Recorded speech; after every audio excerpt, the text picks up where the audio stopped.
Alright, so in this video I'm going to be talking a little bit about higher dopamine levels. Okay, so high dopamine. What is dopamine responsible for? Dopamine is responsible for chasing things.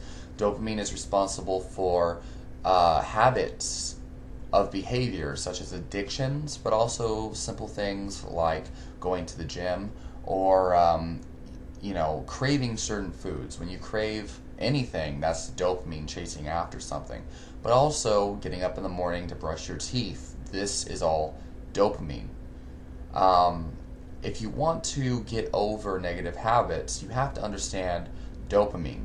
It's all about dopamine. So dopamine is a neurochemical that is released to increase cravings and feelings of chasing after things. That is complete dopamine. It is not the neurotransmitter that is released when you feel good, okay? It's not a feel-good neurotransmitter. It is what drives you to chase after something that will make you feel good, okay? Dopamine is chasing. I said that 5 times already in the first minute of this goddamn video. So, when you have high dopamine, you're going to be chasing after things more often. If you have more addictions or less addictions, that's not a matter of too much dopamine. It can be, though. On the extreme end, you're going to have obsessive compulsive tendencies, but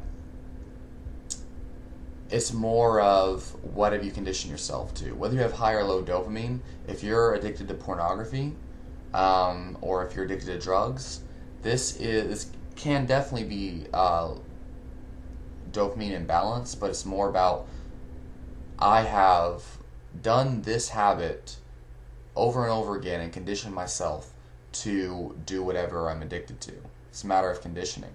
Unhealthy foods. If you're constantly consuming foods that are unhealthy because you're addicted to them, if you're constantly craving certain foods, this is because you condition yourself to have a dopamine response to these foods. So, as far as addictions are concerned, getting them under control, you have to understand that you've conditioned dopamine to be released in response to whatever habit it is. But it's not necessarily that you have too high or too low of dopamine, okay? So, exercise healthy habits, first of all, so that you can optimize your dopamine function. If there's something that you feel is robbing yourself of happiness, such as especially pornography addiction, maybe too much caffeine, especially in isolated forms, sugar, and unhealthy foods in general, then get those habits under control. Dopamine increases motivation. High dopamine individuals are more likely to respond to rational thought, act upon rational thought. Higher dopamine makes you more likely to achieve your goals, makes you more likely to do things to reach a certain goal. You're more future-oriented. You're more goal-oriented in every aspect of your life. Relationships, with your house, with your business, your career. Making money is a matter of I'm going to make this money so that I can invest it into this other career or this other goal, and then make money from that and continue a process. It's strategic, more strategy with higher dopamine, and assertiveness, and a lot of signs of higher testosterone is also they're intertwined, interconnected. Higher dopamine usually will mean more androgens as well, because dopamine is a antagonist to prolactin. Okay, higher serotonin individuals are more likely to be spacey, spiritual, apathetic, passive-aggressive. Higher serotonin individuals are more acting upon emotion. They do things because, well, I have memories. They're more nostalgic. Higher dopamine means less nostalgia. You have no time for that. A lot of times, higher dopamine individuals will be more bitter towards nostalgic people, towards higher serotonin people. So you'll usually see higher dopamine individuals hanging out with other high dopamine individuals. Higher dopamine also can be more creativity if it's in balance, okay?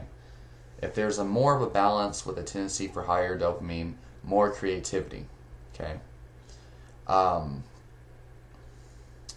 People like Einstein were probably more dopamine, okay? Whereas people more spirit, like people like Buddha, were probably more serotonin, okay? That's something to think about. I notice when I'm more dopamine, when I take more dopamine producing substances and my diet's more dopamine related, a lower carb, high protein diet actually promotes dopamine production and dopamine dominance. More dopamine usually means my mind is working, I'm strategizing, I'm reading more books, I'm more goal oriented, I'm focusing more on my passion, yada, yada, yada. Now, in extreme situations where you have just super high activity of dopamine, well, generally dopamine will turn over into adrenaline. So, super high dopamine is not really something to be a topic of discussion. But we can think of high dopamine as super stressed out all the time, super anxiety, I can't get to sleep. Paranoia, things of that nature, okay? Not necessarily schizophrenia, okay? It's been debated and debunked, and there's a huge discussion and argument back and forth. High dopamine, excessive dopamine is not 100% responsible for things like schizophrenia. Can it be? Probably, maybe, possibly.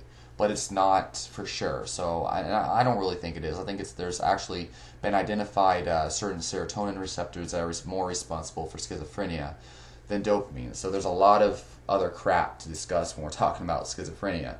But when it comes to dopamine, extreme case of high dopamine generally is going to represent symptoms of higher glutamate,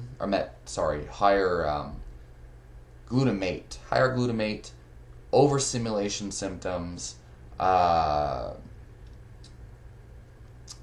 Basically, can't turn your mind off, can't sleep, excessive addictions, super stressed out, insanity to an extent, neuroticism, where you're extremely neurosis, obsessive compulsive tendencies, sweating all the time, excessive heart rate. There's a lot of really bad things that can happen if you have too much catecholamine or dopamine, noradrenaline, adrenaline. So yeah. So how can you increase, or how can you balance out your dopamine? How can you lower dopamine? Okay, so to increase dopamine, all you gotta do is take tyrosine, cut your carbs out as much as you can, eat higher protein, take meconiprins. But if you want to lower dopamine, or if you want to balance your dopamine, if you want to balance that out, take GABA promoting substances such as the amino acid theanine. Consume more green tea and green tea extract. Polyphenols.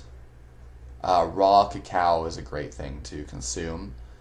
Passion flower is amazing. I usually blend passion flower with my teas, with my green tea and black tea to balance it out a bit. Chamomile is great. Another thing, consume a little bit more carbohydrates. Deep breathing exercises, relaxation, meditation, and get your negative habits under control.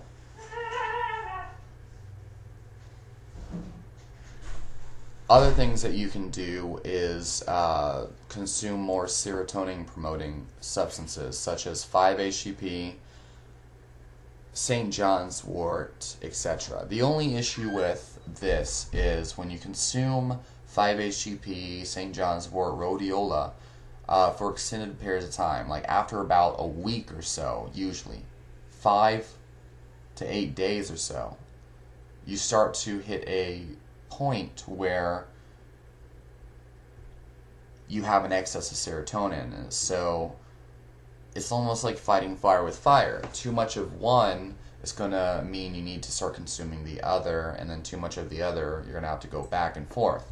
It's better to promote balance. So if you have too much dopamine, just a little bit of 5-HTP in the morning, like 50 to 100 milligrams on an empty stomach would be a good idea. And if that makes you feel too sleepy, you can do it before bed or add some kind of caffeine. Okay. And if you're dopamine deficient, obviously you take tyrosine. But I feel like theanine and taurine, especially in the evenings, is a great way to balance out dopamine. Okay? So hopefully that is good and hopefully easy to digest for most of y'all. If you have any questions or comments, post them down below. Please subscribe for more amazing videos like this, and I'll talk to you soon.